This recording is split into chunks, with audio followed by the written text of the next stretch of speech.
Welcome to Shawn and Carter Have a Podcast. My name is Shawn. I'm Carter. And we're over the hill. We're 40. 40 of these, man. So where are our black balloons? Yeah, we didn't even get a card. What a pain. Yeah. You make it this far in life and no one is willing to celebrate your existence?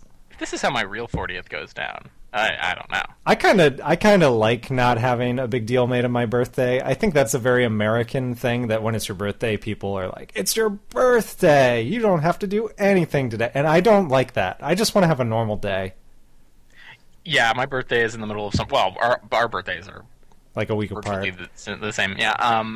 And I'm always have crazy amounts of work to do then, which is nice. And where I am right now, I kind of think that no one knows what my birthday is.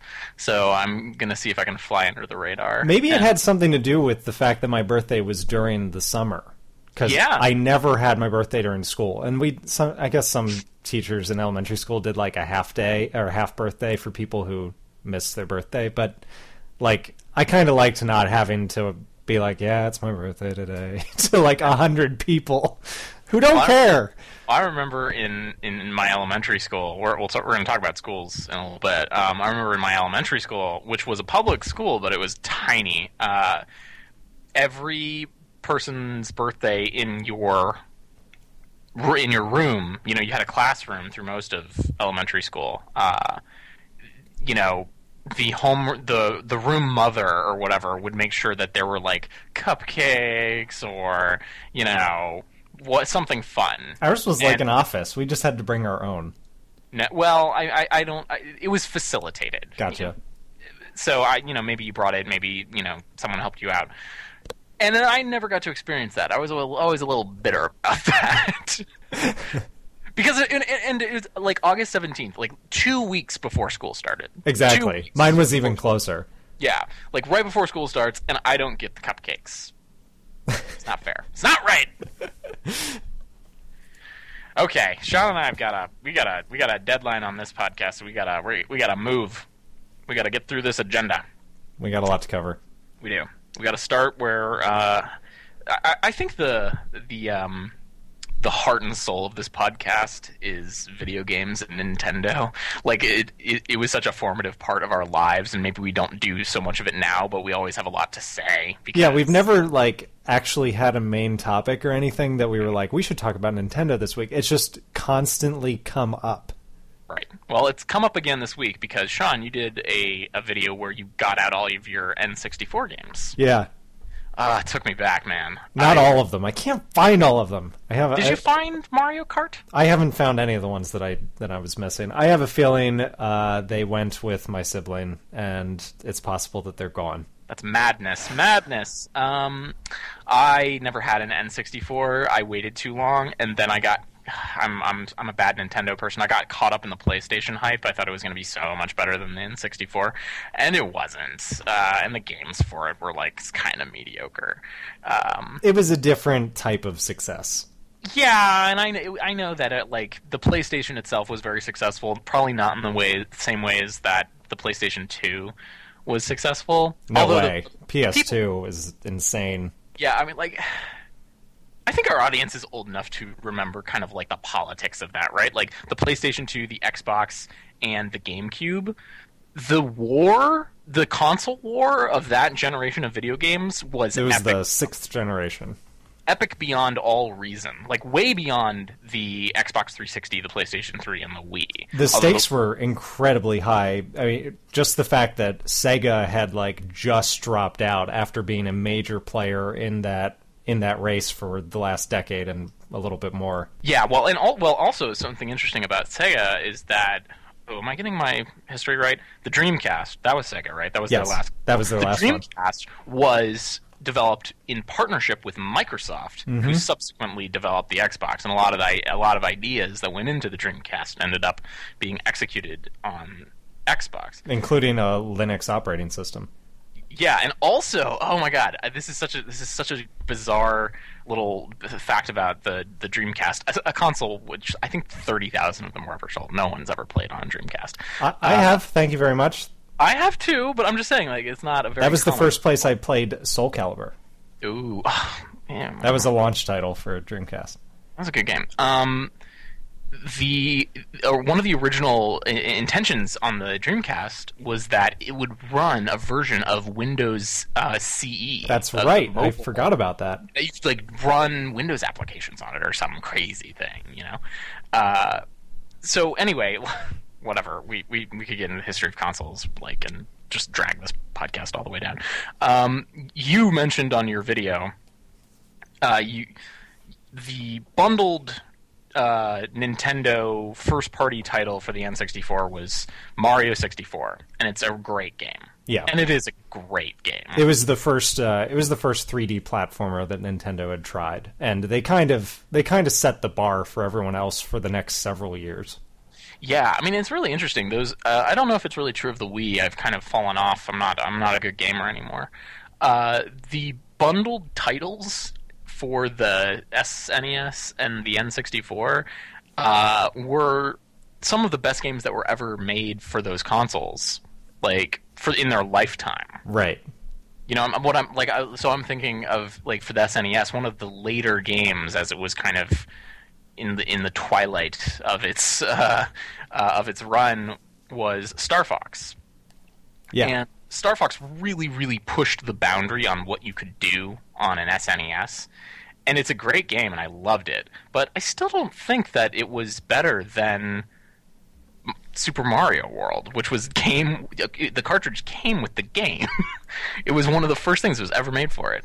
The thing I wanted to bring up was, as much as Mario 64 is great, I think that Super Mario World it beats it. I think it is. The level design in Super Mario World is the level design, the music. Oh, the music is so good. There's just so many different aspects of the game that make it so much fun to play.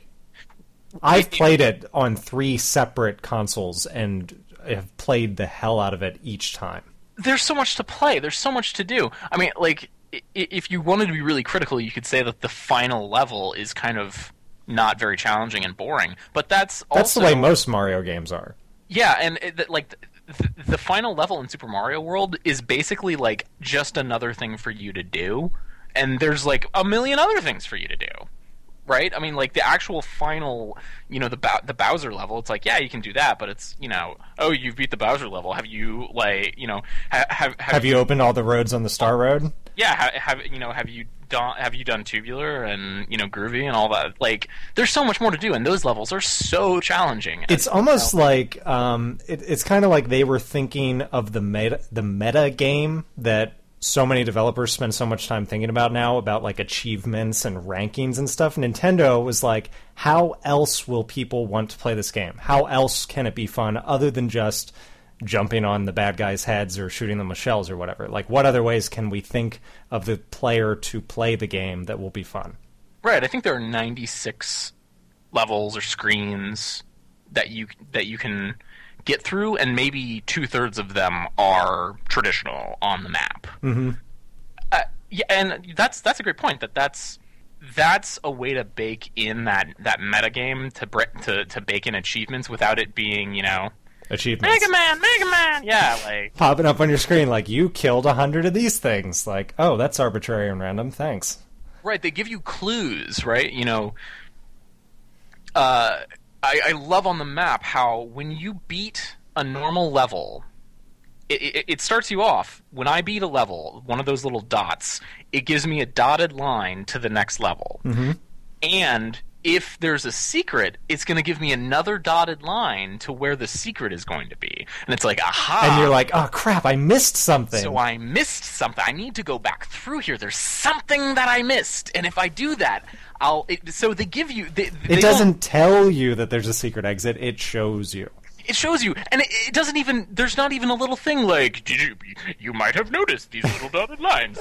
They go to the new places that you get to go to, and sometimes they might not have a dot, and that means there's a secret that you didn't get. It's just like, I think it's in the 5th or the 6th level. I know that map. I can see it in my head, and I think like right off of the first island, you know, one of the first or the second levels is there's like a big lake or an ocean in the middle, and you beat it, and then it a little thing goes off in there, and you're like, what is that? I gotta investigate that. That's brilliant, and I still marvel at its brilliance, and it kind of makes me want to get either an actual SNES with Super Mario World, or I guess break down and buy a Wii, and I think you can play. You can. That's where I've played it on the Super Nintendo. I've played it on the Wii Classic Store or whatever it's called, and then the other version that I actually have a completed set of every single level is on my Game Boy Advance. Of all things, I didn't know. Maybe I've been debating getting a portable Nintendo offering, mostly because I think that Nintendo is going to go out of business pretty soon. And I want to be able to play their game. Sorry, I just kind of get that feeling, don't you? Yeah. That maybe they'll turn into a Sega and they'll still make games, but they're not going to be I don't think that they're going to be making hardware for very much longer. They need to get sucked up by another company.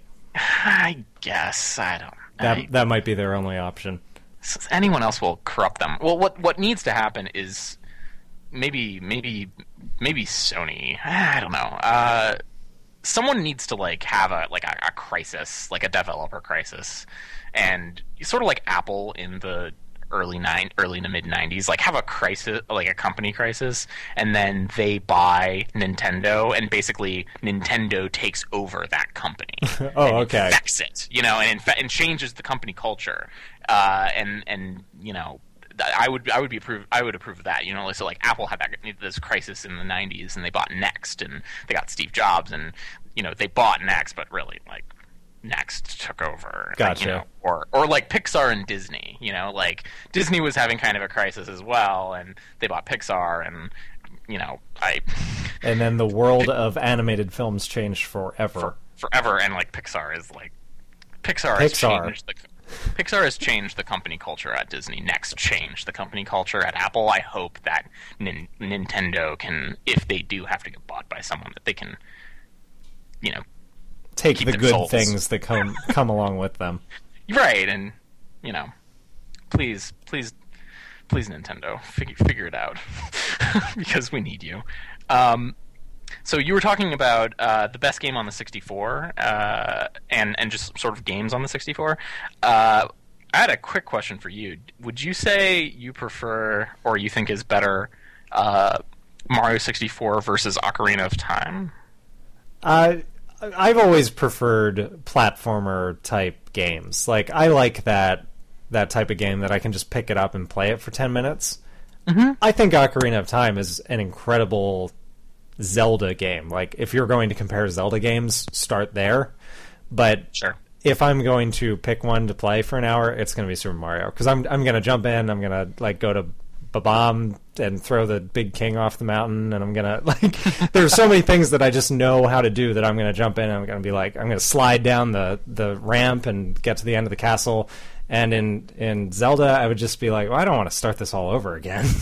Yeah, I think that's right. I've gotten 120 stars in Mario 64. I shot up to Yoshi on the roof and got my 101 ups. I don't know the best way to phrase this without pissing people off. I think Ocarina of Time is a better game as a game, as a whole game. Mm-hmm. But I think that Mario 64 has it's the difference between. So maybe better is not the right word. I think that as a game of vignettes, as a game of little things to do, Mario 64 blows everything out of the water. But yeah, it comes down to gameplay, and Ocarina of Time is pretty much the exact same gameplay as the previous Zelda titles. It just happens to be in 3D. Yeah, totally. Although we gotta stop the Nintendo stuff. We gotta move on. I have more things to say, but maybe we'll have a main topic. Maybe we'll do a Nintendo main topic sometime, and we can actually kind of dig into some stuff. Yeah. Ron wants to know if we plan to cover the Clone Wars movie and cartoon series as part of the Star Wars project. Well, Ron, do you want us to cover the expanded universe of the novels and the comics and the video games? There's no. I think we're going to stick with the 5 movies. I mean, we're even cutting a movie. That's how little we care about the universe. I'm pretty sure that the Clone Wars cartoon series has had 88 episodes so far. There's just no way. Which isn't to say that we don't. So I've heard very good things about it. Heard great things. I've seen a couple episodes and parts of episodes. It's probably episodes. better than Attack of the Clones. Probably. Oh, yeah, most definitely. It might even be better than Revenge of the Sith. It might be better than anything in the prequels. But yeah, that's not in the scope of this podcast right now. Maybe like Ron covers on his second channel with like mini reviews of books and stuff. Maybe someday when I have the time, I will start going through them and talking about them separately. But they will not be a part of this. No. Well, maybe check back like around SCHP 140 if we've totally run out of things. And we're like, well, we're going to do the Clone Wars now. We'll try that. We'll be doing the next Harry Potter movies by then. Ha ha ha ha! There will be more Harry Potter. So finally, the last bit of little follow up that we have, that I have, is from 0411MB. Who otherwise known as Marin. He is one of the people who is coming along with us in Machete Order who's never seen Star Wars before. This is his first time actually interacting with the movies, so I was really interested to see what he would have to say. And he's a good, loyal listener, and he actually said something, as opposed to the other people who also put their hands up and said, oh, I've never seen Star Wars, and they haven't said anything, so shame on you guys. You should say something. Marin brought up a point that I think we touched on last week, but bears maybe a little bit further reflection, and that's that he didn't feel super attached to the characters because he didn't think that they were that interesting or that engaging. And I think that we both probably have something like a response to that, like why he's probably feeling that way. And it has to do with what the characters in Star Wars are. And that's archetypes, character types.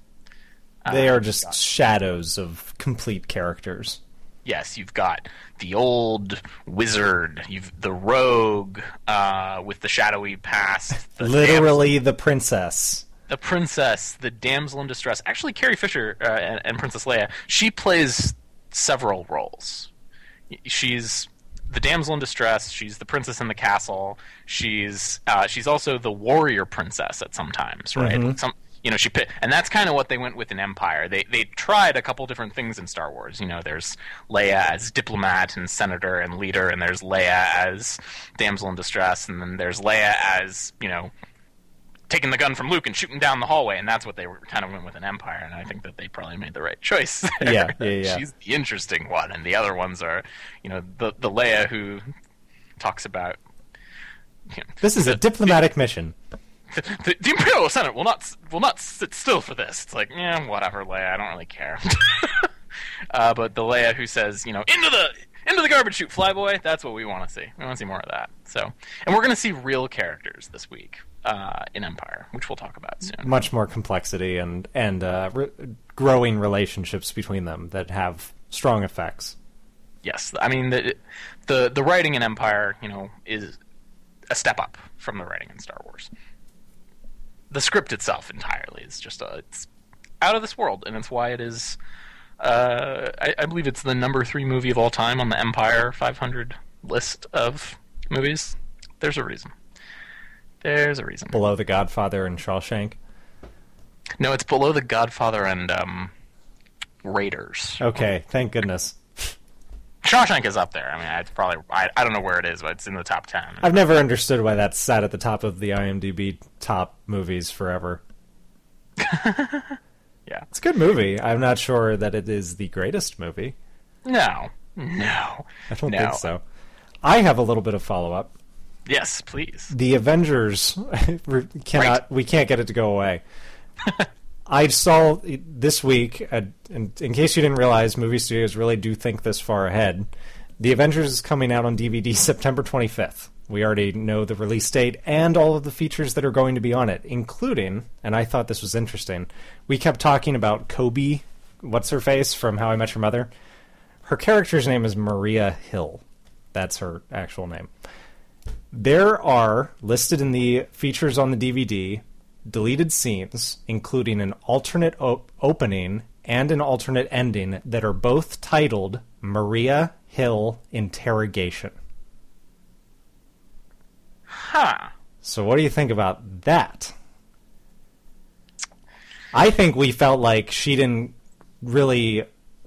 didn't get attached to her because we didn't know why she was in the movie. Maybe those scenes will show us why she was in the movie. And they decided to change the way the movie opened and ended. Yeah. I think that's interesting. I think that there's two possibilities. There's, they wanted to change the way that the movie flowed, or they felt like there were just too many characters to keep up with, and like, let's just turn. And adding that new one was like not a good idea. Yeah, and it's just like, oh man, this movie's really complicated and it's got so much history boiled into it. Do we really want to introduce another character? And they're just like, no, let's save it. Yeah, knowing that Joss Whedon wrote it, seeing that there was an alternate opening and ending that are both titled the same thing, which probably means that it was a frame of some kind, that makes a huge difference. That is why she was in the movie. I gotta get that DVD. So now I understand it. Now I'm not scratching my head about why she was there, except to replace Coulson. Yeah. Okay. All right. That's interesting. Yeah. Very I read that and I was like, that makes sense. Damn it!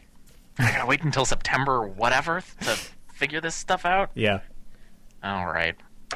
Well, before we get to our random question time, I mentioned last week, so Ron has a son in a private school, and I've talked about a couple experiences I've had at my school. And he asked a couple of weeks ago if I had any tips or advice or just sort of anything to say about, to parents or kids who are going to like a small private school.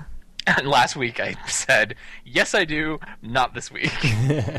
Because I wanted to spend some time thinking about it, and actually, most of the 90% of what I'm talking on this podcast is me just like talking out my butt, Like, what? Yeah, I remember this stuff from Nintendo, and yeah, don't you remember how the GameCube and all that, Dreamcast? Oh, we didn't even talk about the GameCube. That will be our main topic someday. Can't go there. Best gaming console of all time. Best one ever invented. Never been surpassed. Don't say anything you might regret. Well, yeah, I know. Maybe the Wii U will be, the transcendent. Okay, so anyway, private school. Talking out my butt. I can talk a little less out of my butt about private school. And I wanted to actually take some time to come up with stuff. So I came up with sort of 8, I don't know what you want to call them.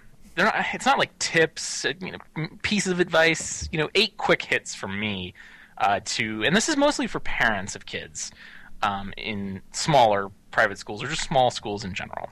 And I would put like one caveat around this. I know that we have a lot of people in our audience who are younger and they're, maybe in middle school or high school.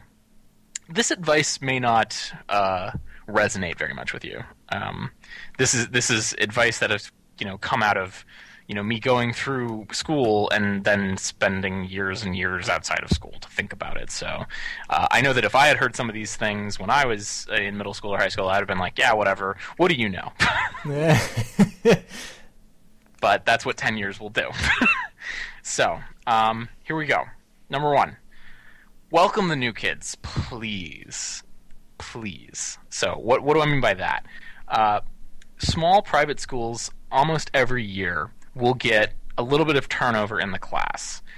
You might lose one person, but then you might gain 1 or 2 people. And especially as you go down the road into middle school and definitely into upper school, it can be really, really hard to be the new kid. Especially if most of the kids have been at that school their entire life. So it's very different from, I went to an elementary school, and then I went to a totally different junior high school, and then a totally different high school, and I had to make new friends and meet new people and integrate with different crowds. It's not like that at all. Yeah, the school basically does that for you. There are so many people and so many classes that it just gets jumbled up, and you have to make friends wherever you can. Right. And small school, that won't happen. there are sort of like quote unquote new people everywhere in large schools. Like there's people that you just don't know.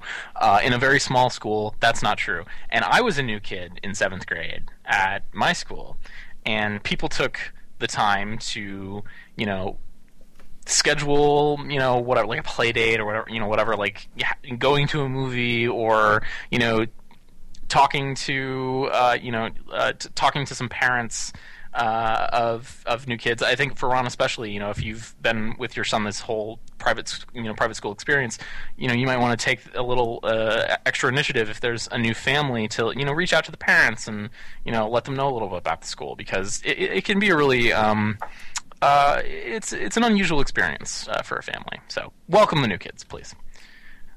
Okay, number 2, the future dichotomy.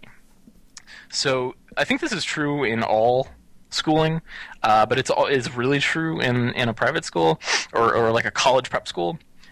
Is there's going to be this tension between the idea that everything you do is ultimately related to getting into a good school, so the stakes are very high for everything. I'm going to say that yes, you're right. This is both. This is applicable all around.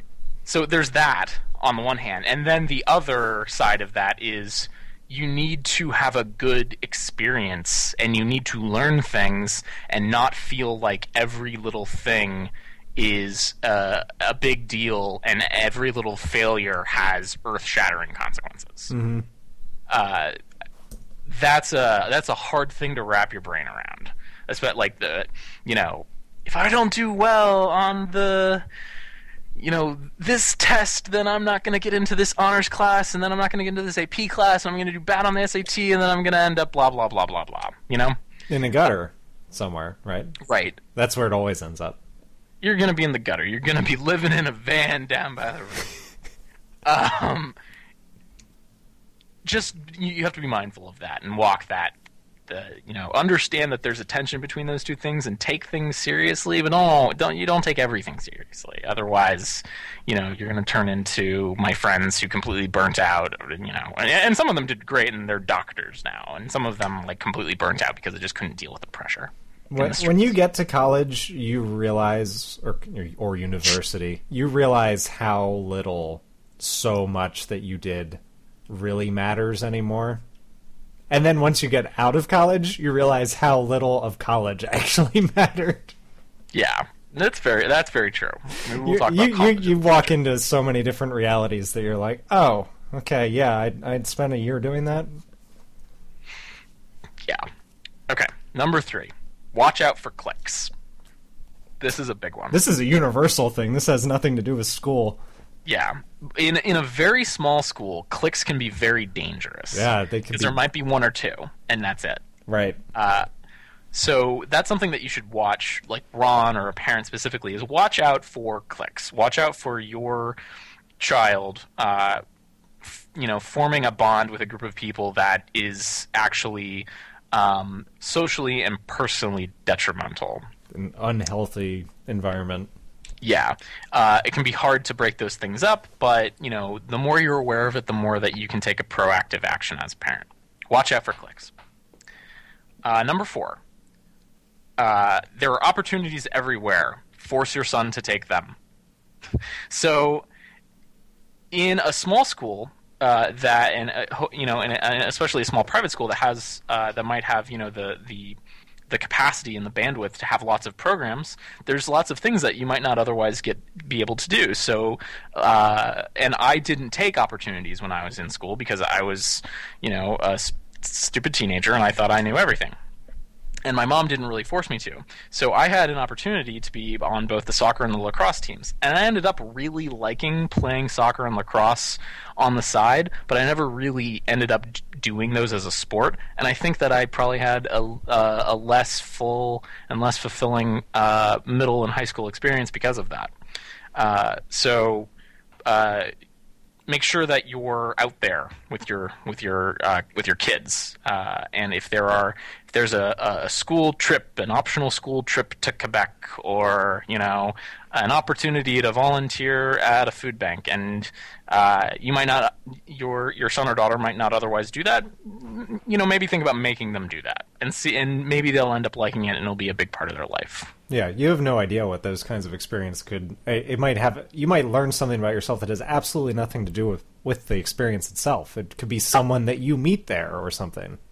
Totally. Yeah, seize opportunities. There are opportunities everywhere. Take them. Okay. This one's a bit more of a high school thing, and I think that this is sort of universally applicable, but it's always more applicable at a prep school. If there's an honors or an AP option, take it. Yeah. Take it. Especially AP, you have no idea how much money you might save in transferable AP credits. And you have no idea what sorts of great classroom experiences you might have in sort of honors and higher level courses that are offered. I don't know how it works outside of the United States, but pretty much anywhere in the United States you can take advanced placement courses in all of your major subjects like English and history and science and stuff. And then at the end of the year you can take a test, and if you do well enough on the test, which if you've taken the class, it's pretty hard not to do well enough on the test, you can test right out of college classes. And I tested out of several. My wife tested out of several. I was able to go to college in 3 years instead of 4 because I transferred in 2/3 of a year of credits. Yeah, and that's thousands and thousands of dollars. It's money in your pocket, and those AP tests... They're what, there's like $50? $80? 80? Yeah. It costs very little. A college prep school or a good, a good public school with good AP teachers will prepare you to take the test. It also seems like teachers who teach like advanced classes or whatever are better teachers. Like the reason they have been given the responsibility of teaching an honors class is because they're a good instructor. Yeah. Even if so, in those where those scholastic opportunities crop up, even if you feel like you're outside of your comfort zone, I would recommend an honors class or an advanced class over the standard course, just because it'll probably be smaller and you'll have more one-on-one time with the teacher, and you might find that you're actually you can be good at calculus if you're challenged. So I actually found that myself. I was split between math and English going into college because it turns out that I wasn't awful at calculus. Good for you. I wish that I had known these things when I was younger, because I just stopped taking any math class about halfway through my junior year of high school, and it has had ramifications throughout my entire life. Oh wow! Yeah, I made it all the way to AP Calc. I stopped in trigonometry in junior year, and that's my job. You're now. like, I don't need math. I'm never. When am I going to use math in my life? Right? Flash forward 8 years. God, stupid Carter. You got spreadsheets printed out on your bed sheets. Yeah. Okay. Number 6. This is a big one for a small school and for a prep school or a private school. As a parent, understand the school's internal politics. And that's specifically parents, associations, the board, who's on it. If you understand sort of the mores of the school, the folkways of the school, like the history and the politics, you will be able to guide your son or daughter through problems better, knowing where sort of where the power centers are. It's unfortunate, but it's always true in these situations that there are sort of influential parents and associations that, if you understand how that works, you're going to just have a better experience altogether. And that's sort of a kind of just an unpleasant but ever-present part of life in a situation like that. I've found that there are always very influential parents who, whether they give a lot of money to the school or they have strong opinions. Yeah, they have strong opinions and voice them, and for some reason the administration cares about them, that knowing them and understanding where they're coming from can help you a lot in a lot of situations. And this can play out in really specific, almost nitpicky things like school trips and, what play that you're going to do that year and, hiring and firing decisions for teachers. All of that is intimately related to the politics of the school. So you might think that it's stupid, and it is, but politics generally usually can seem kind of stupid, but if you don't understand it, you're still at its will. Right. You might be the one suffering from it.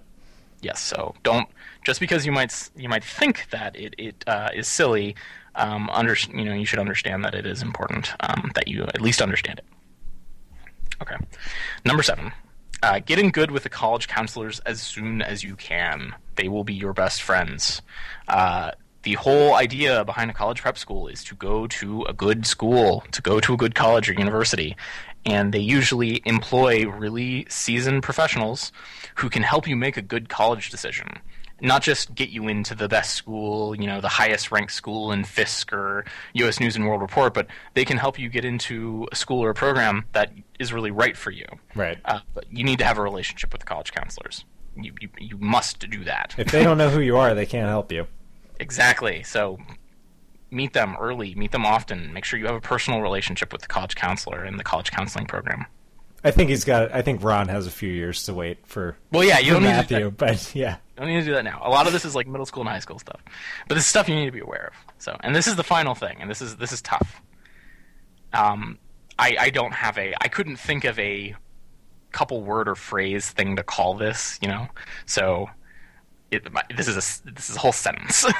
Actively plan, or at least be aware, that your son or daughter is going to be different from most of the other people he'll know after he graduates. Yeah. This is the biggest problem. This is the biggest challenge. You poor thing. Well, yeah, whatever.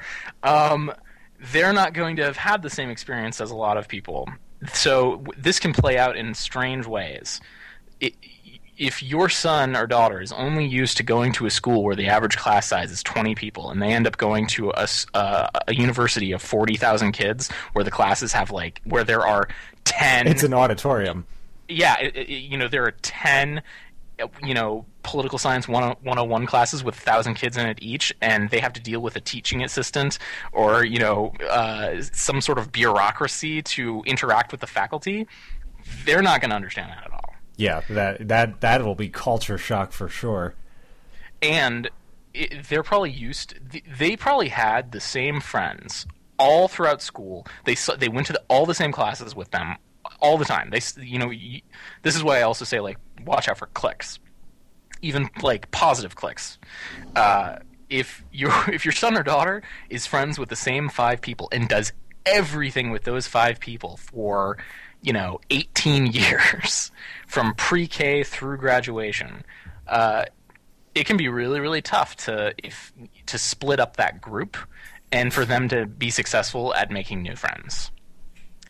So you're just going to spend all your time looking for someone who's exactly like Pete or Steve or whatever, and you won't. You'll have maybe you'll try to all go to the same school, and that's not going to be right for everybody. Or I've seen this. I have a group of friends who all went off to different colleges and they had really crappy experiences, and they all live in Columbus, Ohio again with their parents, and they just do stuff with their friends from high school because they never learned how to be friends with other people.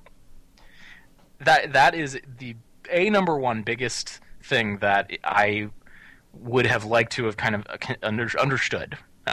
Going into the kind of school that I went into. See, you didn't have Glee. I think all you have to do is watch Glee, and that'll teach you everything you need to know about the American high school experience.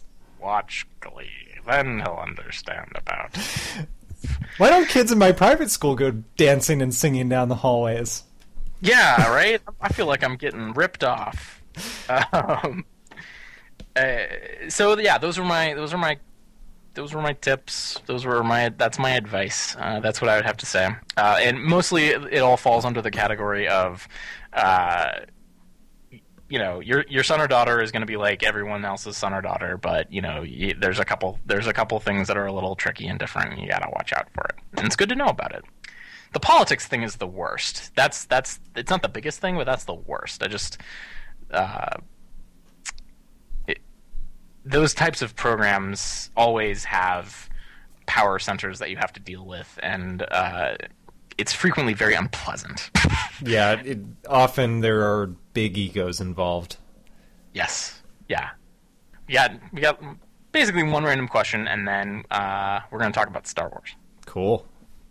So, our random question comes from Ron. It's been a very Ron-centric podcast. Oh, we have that, and then we have Captain Science, but yeah. Oh, yeah, and Captain Science. Shawn, I didn't put in my notes. What am I thinking? That's why I took notes, too. Jeez. I got a backup. Yeah, we always have a backup. That's my 9th piece of advice. Always have a backup. Ron would like to know if there is a book we would like to see made into a cartoon feature-length film, specifically a cartoon film. Okay. I've got one. I would say my favorite animation team is the Studio Ghibli house in Japan. They do. They were headed by Hayao Miyazaki for like 2 decades, and I think now either his son or one of his trusted directors is now handling the studio. It's kind of like the Japanese Pixar. In fact, Pixar looks to them for just about everything. They are the inspiration for a lot of the things Pixar does. I would love if that studio would do an adaptation of Hitchhiker's Guide to the Galaxy that was way better than the live-action one or the radio plays that we've had to put up with for the past couple decades. You think they could achieve at a much higher level and yeah, be a little inspired? They do this great science fiction look in their films, and I think they could capture the humor and all of the complicatedness that comes with this universe that Douglas Adams has created, but doesn't seem to take that seriously. I think they could do it. Mm-hmm. I would love to see them handle that material. I would be down for that. So the book I would like to see made into a cartoon feature-length film is also a book that has been made into a feature-length film. It's actually been made into a feature-length film twice. Or one of it was a miniseries on Sci-Fi, back when it was called Sci-Fi and not Sci-Fi. Sci-Fi. And that's Dune. Nobody can do Dune right.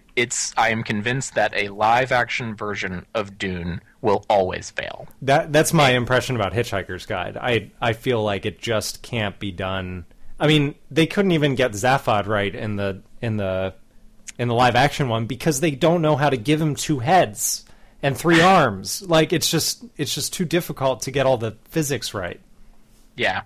Well, and Dune, so much of it it's an amazing science fantasy, which is hard to capture realistically, and you need to deal with very complicated characters and a very deep and rich plot. And I just think that a cartoon, and specifically what I'm thinking of is, have you heard of or seen any of the art from the PlayStation 3 game Journey?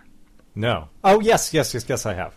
You're like trying to get to a mountain, and yeah. There's no UI, and there's no, it's all music and sound design. There's no, you're just like thrown into this world. So the art design of that is kind of meshed with the art design of the Clone Wars, quite frankly, that series, that kind of Japanese CGI style. I think that kind of art design on top of Dune would make it look amazing. Mm-hmm. It would look great, and you totally buy into it right away, and you wouldn't be like, why is there a giant worm coming out of the sand and it doesn't look real, and why, like, all these things that it's just fantastical things that are hard to get, to if you see it live action, you're like, it just doesn't look right. It looks phony either because it was a CGI effect with real live people, or it looks phony because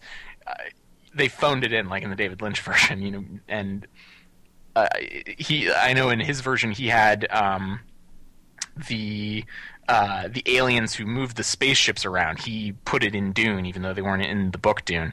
And it was his vision of these guys were that they were basically like 10-meter long giant slugs in a tank full of like gas, and it was like, what the hell is this?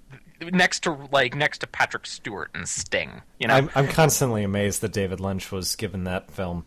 Oh, I don't really know the history on that, but whoever thought that was a good idea is, I don't. It clearly didn't work.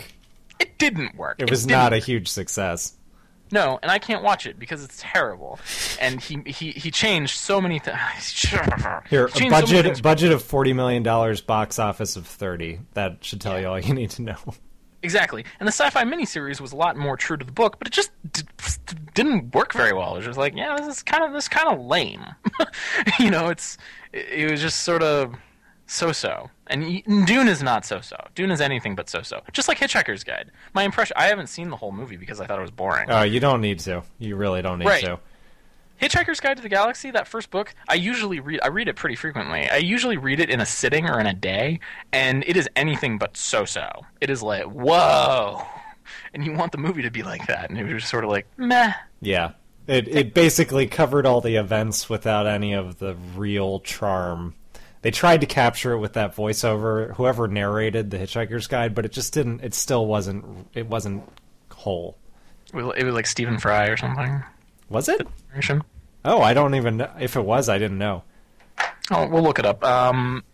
Yeah, cartoon can get you heart in ways that movies can. Yeah, I kind of wish that you were watching Legend of Korra because you would freaking love it.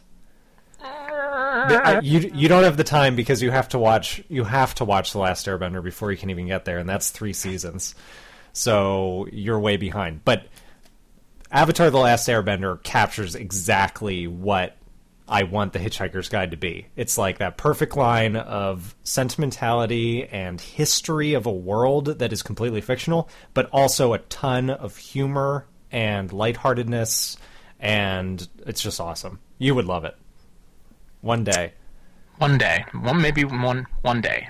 SCHP40. Okay. Covering that stuff. Well, it was Stephen Fry. Oh, good call.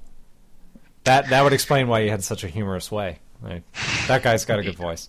So, Ben, Mr. Sapling asks, Droid versus iPhone. Have you been listening to this podcast at all? We haven't talked about that for a while, but when we were talking about it, we talked about it for quite a while. It didn't go away for episodes.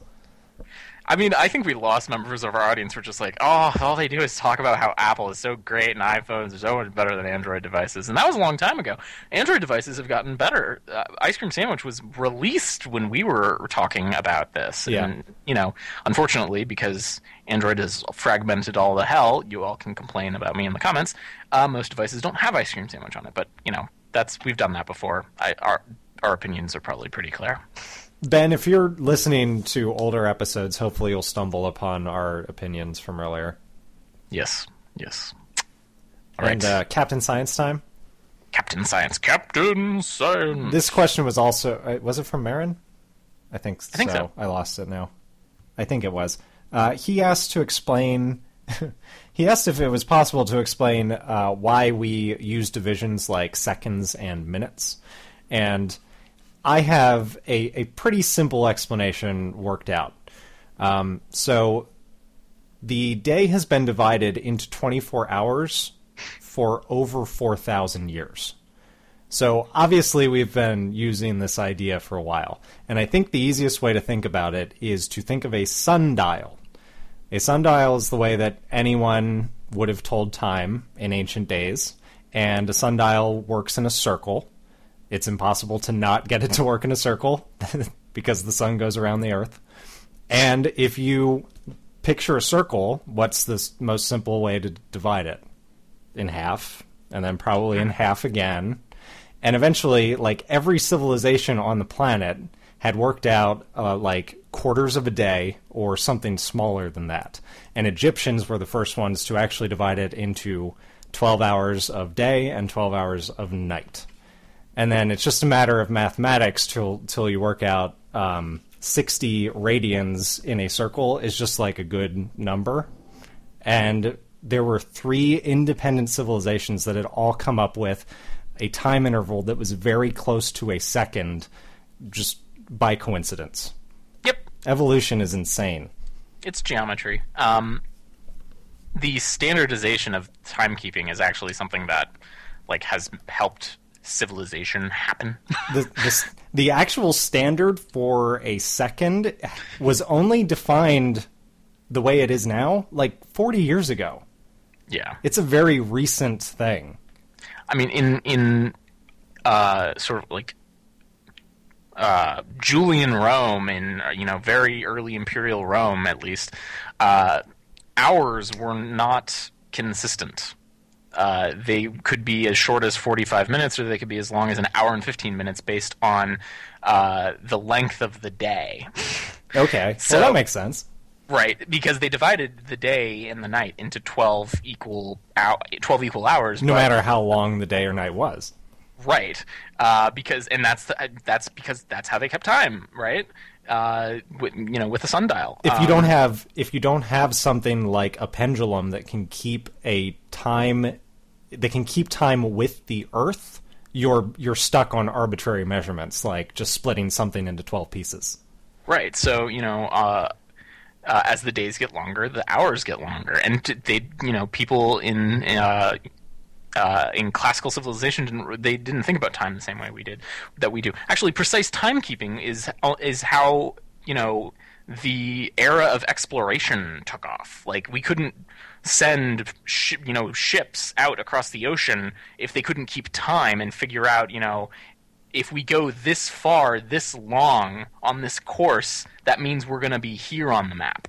Like, if an hour could be variable, it's like, well, I have no idea where we're going to be in an hour from now, because an hour today is not the same as an hour tomorrow. So, time's really cool and important. Yeah, if you want to have your mind absolutely blown, go to the Wikipedia page for time and read the first sentence. And then explain it to me if you can.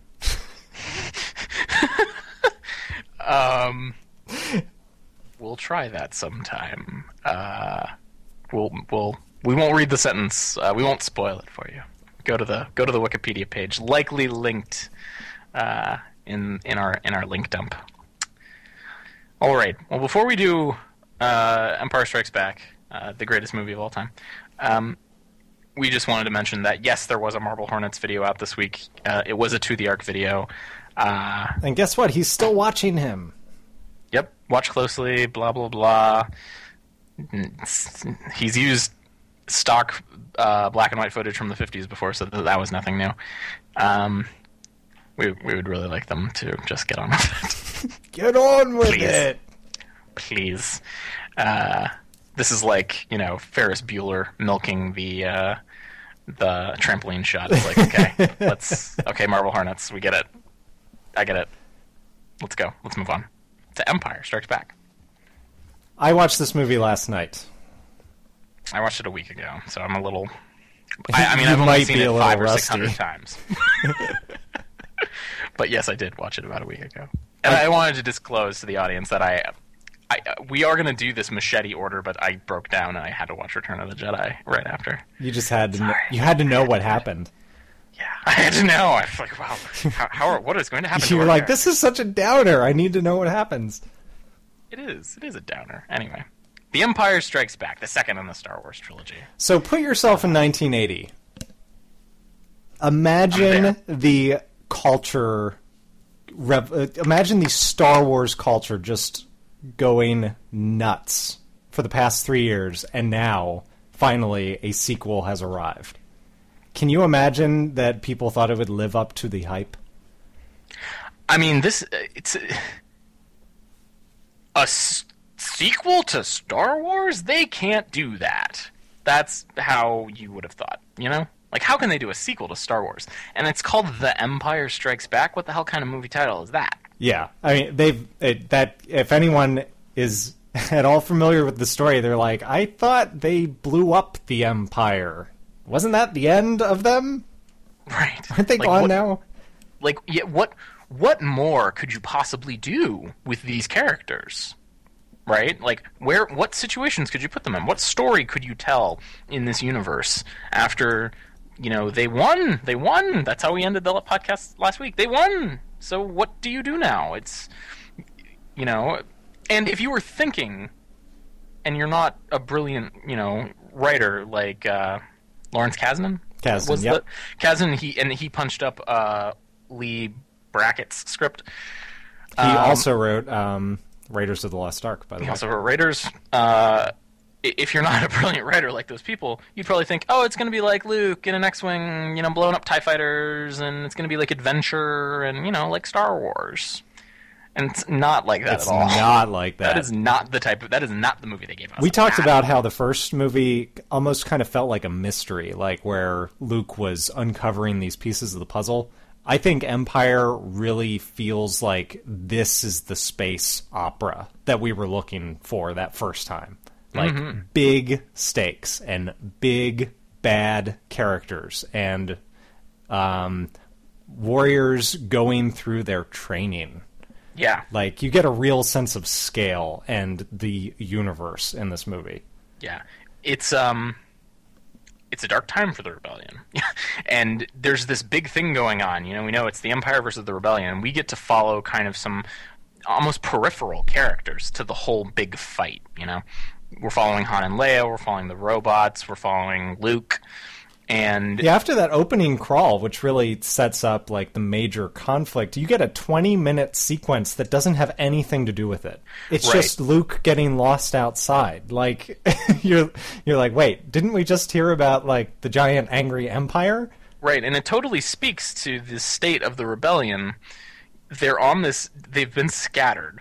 Oh, and also, by the way, Luke Skywalker is apparently a commander now. He's in charge. Right. It says on the crawl, a team led by Luke Skywalker. He's in charge, and they're on this, like, ice planet. It's horrible. They're riding animals. Like, we went from, X-Wings and the Millennium Falcon, and it's like they're riding these, like, kangaroo-looking things. Yeah, they've gone to the mattresses. Yeah, and nothing works. The Millennium Falcon throughout this entire movie is always broken. I forgot that it eventually did work, and I have a note scribbled here that says, does the Millennium Falcon drive ever work? No. Because it becomes a running joke that it will not work. It never works. The Falcon doesn't work. They can't get the snow speeders to work. They're like, we're having problems adapting them to the cold. It's just like, this isn't good at all. Like, this is very far from where we were. So... our characters are in mortal danger, and they're being hunted down by the Empire. And Luke Skywalker apparently is being hunted down specifically by Darth Vader. Like, Darth Vader isn't just... they're not just after the rebels. He's trying to get that guy. I want Luke Skywalker. I want the guy who blew up the Death Star. Where is he? I'm going to find him. So they set up the stakes pretty well at the beginning, and there are kind of... 2 stories, maybe 2.5 stories that we follow through this movie. There's the Han and Leia story, there's the Luke story, and then there's Darth Vader, and he's kind of involved in both of them in some ways. So we wanted to tackle this one kind of like how we did Star Wars and talk about the characters and their arcs and what happens to them and their stories as characters. Especially because this movie is much more about real characters and not character types.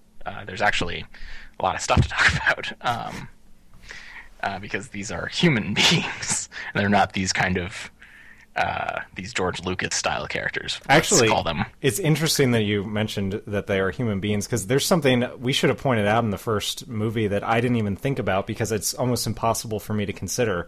After the first movie, apparently a huge percentage of the movie-going audience believed that Darth Vader was a robot. Yeah. And, I mean, what evidence would you have that he wasn't? That's true. And I think because of that, the scene was written in with him getting his helmet put on and his little egg. Yeah, and his look. To establish that, yes, this is a mortal man. Darth Vader's office, What does he do in there? I don't know. There's a tremendous editing feat in this video on YouTube that I will link in the description called Darth Vader being a dick or something. That's just him hiding in that thing. It's hilarious. Oh, and he keeps... I think I've seen it. He keeps opening and closing it. Right, I've seen that. Genius. Well, do you want to start with Darth Vader? Yeah, let's start with Darth Vader. Because Darth Vader was potentially a robot in the last movie. Right. He's not a real character. He's just a henchman. He's the guy from Raiders of the Lost Ark who, his face melts off first. Right. Like, we now see him answering to someone. Mm-hmm. Also, I thought it was pretty interesting that in the first film, it seemed like he was almost an outcast on the Death Star. Like, people didn't seem to take him that seriously. Like, yeah, he can choke people, but whatever. It's just a bunch of voodoo. And in this film, when he's on the Super Star Destroyer, everyone is freaking terrified of him. He's very clearly in charge. They do not want to make a wrong step around him. Right. There's no pointless bickering. There's... Maybe it's because of the failure of the Death Star that this has happened. Like, they answer directly to him, he answers to the Emperor. Right, I mean, that could very well be. And he communicates directly with the Emperor. He's the only one who communicates with the Emperor. Move the ship out of the asteroid field so we can send a clear transmission. Yeah. The Admiral or whatever is trying to push back with Vader. It's like, oh, my lord, there's so many uncharted outposts. It could be smugglers. It could be anything. He's like, the rebels are there. Like we're going there now. You have no say in this. Go. And then he also subsequently kills that guy because he's failed too many times. Yep.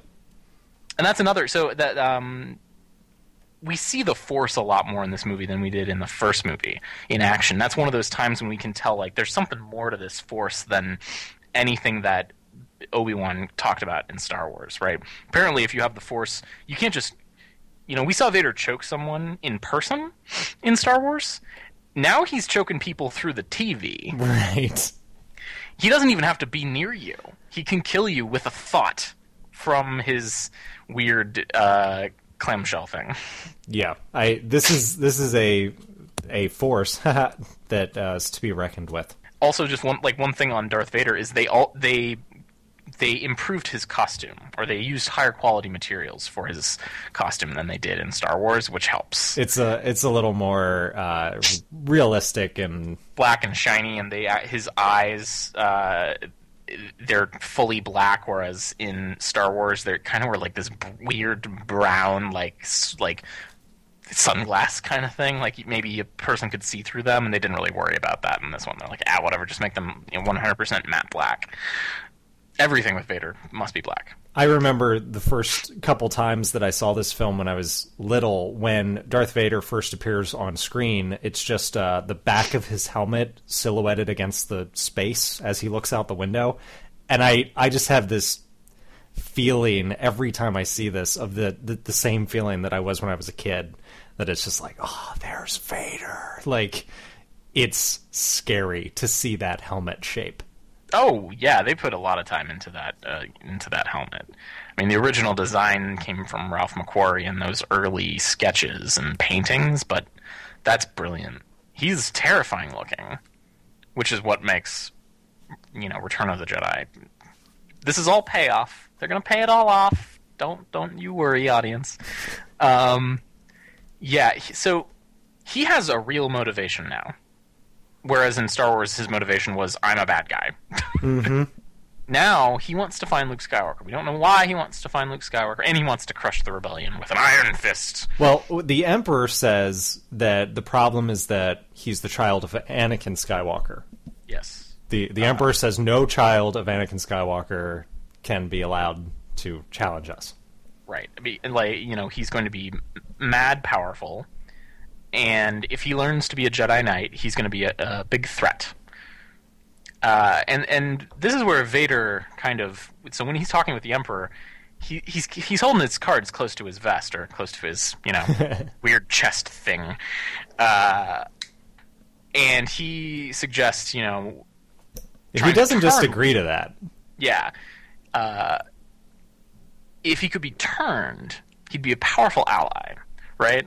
The son of Anakin Skywalker, if he were evil like us and not trying to threaten us, that might be a big deal. Maybe we should try that route. And the Emperor was like, yeah. He was like, totally. I like that.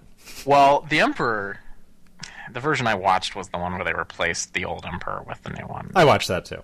Bothers me, but whatever. I shouldn't complain. When Vader suggests that, the Emperor doesn't go along with it right away. He asks, can it be done? Like, can you do it? Do you think you can actually turn Luke Skywalker? And Vader says he will turn or he'll be destroyed. Right. Like, I'm on a mission from you. I'm going to try and turn this kid to evil. If not, I'm going to cut his head off with my lightsaber. And then that part, up until that part of the story, Vader was interacting with the Han and Leia part. They were chasing the Millennium Falcon. And then after that, that's when they are on Cloud City, and that's Vader. I mean, he's with Han and Leia, but he's then trying to get Luke. What he's doing shifts. They're not chasing the Millennium Falcon anymore. I mean, maybe Vader. It was a trap. Yeah. It's like we're gonna trap Han and Leia on Cloud City, and we're gonna use them. Vader knows. It's interesting. It seems like Luke can fall off of Vader's radar. Like, he seems to have an intuition. Like, maybe he can almost somewhat predict the future. Like, that's how he shows up at Cloud City, because he knows that they're going to be there. But he doesn't seem to be able to accurately track Luke. He seems to be able to track things in his life, like Han and Leia. Right. Well, and Vader knows that Luke is strong with the Force, and he has maybe been doing things to improve his skills as a Jedi, so Vader decides to torture Han and Leia because he knows that will influence Luke through the Force. He might not be able to figure out where Luke is, he might not be able to find him, but he can torture his friends, and that will spur in him a desire to come and save them. And it worked. And it totally worked. And we'll talk about this when we talk about Luke, but Luke made the wrong decision. He learned from it, though. But it totally works, and he lures Luke out of hiding. And then they have an epic battle. This is probably my favorite lightsaber battle. Just the one-on-one between him and Vader. I'll just put this out there. I don't like any of the new lightsaber battles, but we're not supposed to talk about that. So I love this lightsaber battle. It's really cool. It's a lot more dynamic than the lightsaber battle in Star Wars.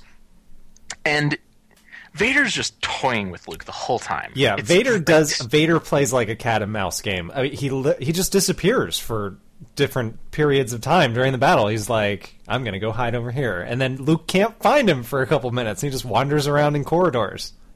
Right, and Vader's saying,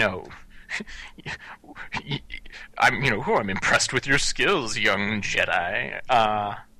And it has the most epic opening of all time. They're in the carbon freezing chamber, and it's got these reds and these blue, orange colors, and there's all that steam and smoke. There's Vader. He's way high up. Luke is way, low. Vader's got his lightsaber out, and Luke walks in, and Vader says, The Force is strong with you, Skywalker, but you are not a Jedi yet. Love it. I love it. And Vader really shows Luke what being a master of the dark side is like. I don't think he even gives him 100%. I mean, he's powerful, but he doesn't show off everything. No, but I mean, like, Luke is powerless. Nothing that Yoda and Ben taught him prepared him for this fight. So much of what Yoda has been teaching him has been mind stuff. He hasn't gotten to the combat part of their training. Right. Well, and when we talk about Luke and the training, we'll bring that up again, because Luke didn't learn the right things, and then he had to go through this and have a horrible thing happen to him for him to actually learn. But yeah, Vader just toys with him and plays with him and throws like giant objects at him. And then finally, I mean, there's nowhere else for Luke to go. Vader has him cornered. And we get the big reveal, and I don't mean the I'm your father thing, while that is a big reveal. Vader reveals that he's not going to try and turn Luke and give him to the Emperor. He wants Luke to join him, and they'll kill the Emperor, and they'll rule the galaxy together. Isn't that interesting? like power, right? Like, you know, it's like, don't you understand? I think you're powerful. You have a lot of potential. We can rule the galaxy. As father and son. Isn't that alluring? Luke, don't you want that? Wouldn't it be fun? Right? Haven't you always wanted a dad? Right. The realization that Vader is Luke's father is one of the, you know, the most painful moments of the movie. You know, and Luke is in a painful situation. You know, he just had his arm cut off. And I don't know what anyone else would do in this situation, but Luke is still a very hero-y hero. And he doesn't accept. And he flees the only way he knows how. Right, he falls. By letting go. He's like, well, screw this. Right. And, you know, and that's not something that Vader can understand right now. And Vader looks disappointed when it happens. Every time I see it, he puts his head. He doesn't say anything. He just this way he moves. He's like, "Damn it!" And they have this sort of like mind conversation at the end of the movie when the Millennium Falcon finally, the hyperdrive on the Falcon works. You know, he reaches out to Luke. Luke calls him father right away. Yes, he does. He accepts it as truth immediately. He does not think he's messing with him. Right. Vader calls him son. And, you know, Vader basically gives him one more opportunity. Like, you know, I actually forget the specific line, which is, you know, criminal. You know, join me in the dark side. Like, you must. It's your destiny. And all Luke can say is, you know, like, Ben, why didn't you tell me? Ben, why didn't you tell me? Why didn't you tell me? And then again, when they do escape with the hyperdrive, again, Vader looks like really disappointed. Like, everyone turns to Vader like, oh crap, we're all about to die because we let him get away. And all he does is walk away. Yeah, he storms off. In silence. It's just not something he could understand. And for sure, now that we know that he's Luke's father, and we don't get this completely spelled out for us until Ben does later, but Vader has to be thinking, you know, I fell to the dark side, and my son didn't. You know, that's a hard thing to understand, you know, in your head. Yeah. Right? Like, I offered, you know, my son, my blood, you know, ultimate power, and he stepped away from it in a way that I couldn't. That's tough, and we'll probably see the consequences of that. Vader's a very interesting character in this movie. He's still kind of like barking orders at people and choking them. Killing people left and right, but... Apologies accepted, Captain Nita. One of the best lines ever. But yeah, he's a lot more real. And I think you're right. I think disappointment in Luke and in not understanding Luke's decision-making, that makes him more human than showing the back of his head. But they did do too. just for all the naysayers. Yeah. Okay.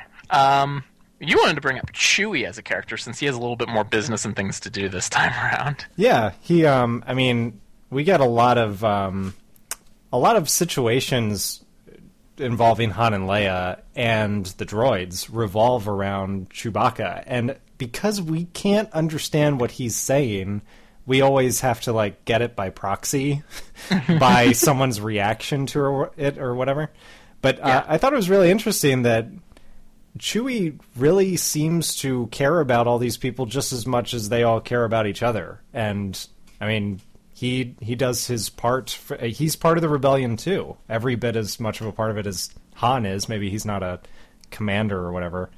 But I think one of my favorite things in this movie with Chewie is, even though he's not doing a very good job at it, his interest in trying to reassemble C-3PO. Yes. I love that he went out and sought out C-3PO over and over trying to find him, and then he finally did. He found his parts, and then he spends the rest of the time trying to put him back together. I think it's very touching that this character who we can't understand because he doesn't speak basic, we can at least see his motivations through the things that he's doing. Yeah. I've frequently thought that the reason why he was tearing apart the Falcon at the beginning of the movie on Hoth was because he knew that Han was interested in Leia and was just looking, trying to get her to, admit that she had feelings for him, and that he was, doing his part to kind of be a matchmaker. Okay. Because Han, Chewbacca the Cupid. Right, Chewie's tearing apart the ship, and Han is like, "We're trying to leave. You're tearing this stuff apart now. Why are you doing? Put that stuff back together." And Chewie's like, "Oh, okay, I don't know." He really is a part of the group. And when in the first movie, he just felt like Han's gun. Like he was just someone who came with Han, who fired a gun. Yeah, he was the co-pilot. Yeah, and in this, we see some of his emotions. Yeah, I think once again, like having him actually dressed like Chewbacca and not having him be some sort of visual effect works really well. When they are about to bring Han back in from torturing him, Chewie is in like this detention chamber, and they've got this like loud alarm going off, and he's got his arms like up in the air on the ceiling, just holding it, and he's just like screaming, just howling. And I think that's that's a pretty gripping visual, and it's of this big walking bear. Yeah, the fact that they were able to communicate that through him speaks volumes about the quality of the script and the quality of the film. Okay, so the biggest part of Luke's story in this movie, as far as I'm concerned, is his training. And that's a huge important part of the story, is him getting an understanding of the Force from a Jedi Master, and also figuring out that being a Jedi Master doesn't necessarily mean that you're Obi-Wan Kenobi, or that you're a great general, a great warrior. Maybe you're this little frog guy who speaks in kind of like Zen koans, and Luke really has to understand that if you're going to follow the light side of the Force, what you're really doing is you're giving up yourself. You have to get away from you and understand nature and the universe at a different level. That's what being a Jedi is, and that's why Luke fails. Luke fails twice in this movie. He fails when he goes into the cave, and he fails by going off to get Darth Vader and try and save his friends. My favorite line of this entire movie, maybe the entire series, is when Luke asks Yoda, he's about to go into the cave, "What's in there?" And Yoda says, "Only what you take with you."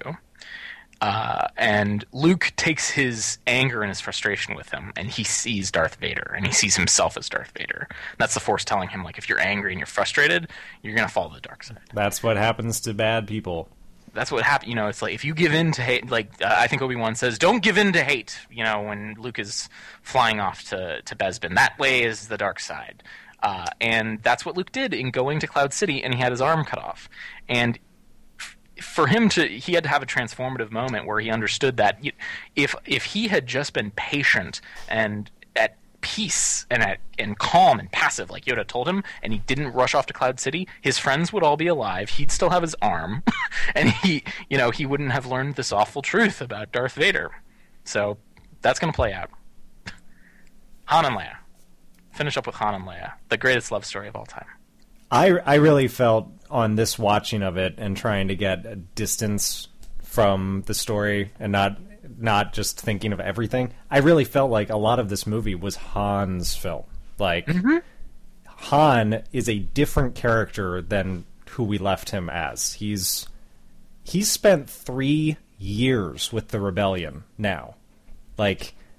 Maybe he had a mark on his head or whatever, but he wasn't in a rush to get out of there. He spent 3 years embedded and clearly still hasn't made much progress with Princess Leia for some reason after all that time. And then we get to see his arc over this film as he actually basically becomes the sacrificial lamb. Yeah, I mean, the culmination of the Han and Leia story and of the entire movie until we get to the Vader Luke stuff is Han about to be frozen in carbonite. He has been put through the ringer. His ship has been shot at. He's falling in love with Leia.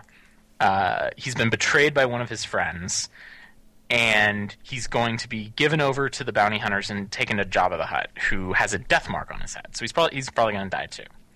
And the way that they handle it is all of our characters are in one place, even the bad guys, which is I always thought was kind of cool. Vader and Boba Fett were there too, and the Imperial officers. Everyone got to Cloud City.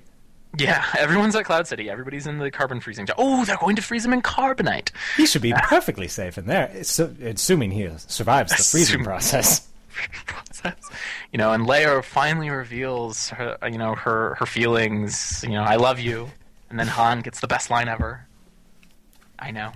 Which should have been, we all know. Yeah, it's like, come on.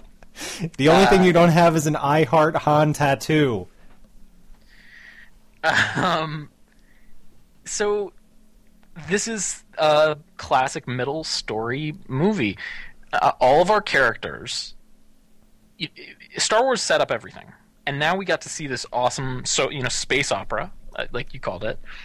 And our characters are all at their lowest moment. You know, Han. Who knows where Han is? Even the bad ones. I mean, Vader's miserable. Yeah. Vader's miserable. The Empire has not stopped the rebellion at all. Luke has lost his arm and knows that Vader's his father. You know, who knows what's going to happen to Han? But we didn't have a chance to talk about Billy D. Maybe we'll do a little bit of follow up at the top of the next episode about Lando. He's going to go off and try and find Han, but who knows if he's going to be successful. This is a hard movie to end on. Things don't look good. I think that sour note is the thing that makes all of us love it so much. They weren't afraid to go there. And they didn't give us the happy ending that... No, and it's so much stronger for it. Mm-hmm. Yep. And there's so much payoff in that. But that's tough to pitch, that we're going to do this movie. It doesn't really have a beginning. It doesn't really have an end. It's all set up. It's all middle. Mm-hmm. It's good middle. It's really good. But we're going to have to wait 3 years for the end of this. And actually, for the order we're doing it in, we're going to have to wait 3 movies. Yeah. Because we're taking a detour. We're not going to find out what happens to Han. We're not going to see if Luke becomes a Jedi or falls to the dark side. We're actually going to go way back in time and see where this Darth Vader guy came from. Yeah. So next week we will be talking about not Phantom Menace. Don't get confused. We are skipping the Phantom Menace and going directly to Episode 2, Attack of the Clones. Yes, we are. Get ready.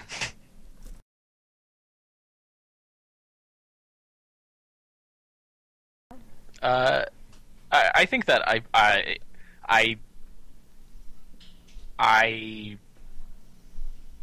God, I don't know the best way to phrase this without pissing people off. Hey, stop slamming doors. Not yet. I'm about to start. Hi, Alicia. I will not be able to let you in. Okay, cool. Carter says hi. Hi, Carter. She says hi. Okay. There were waves. Oh, me too. Okay. Here I go. Also, hi to Ang and Appa. They don't say anything.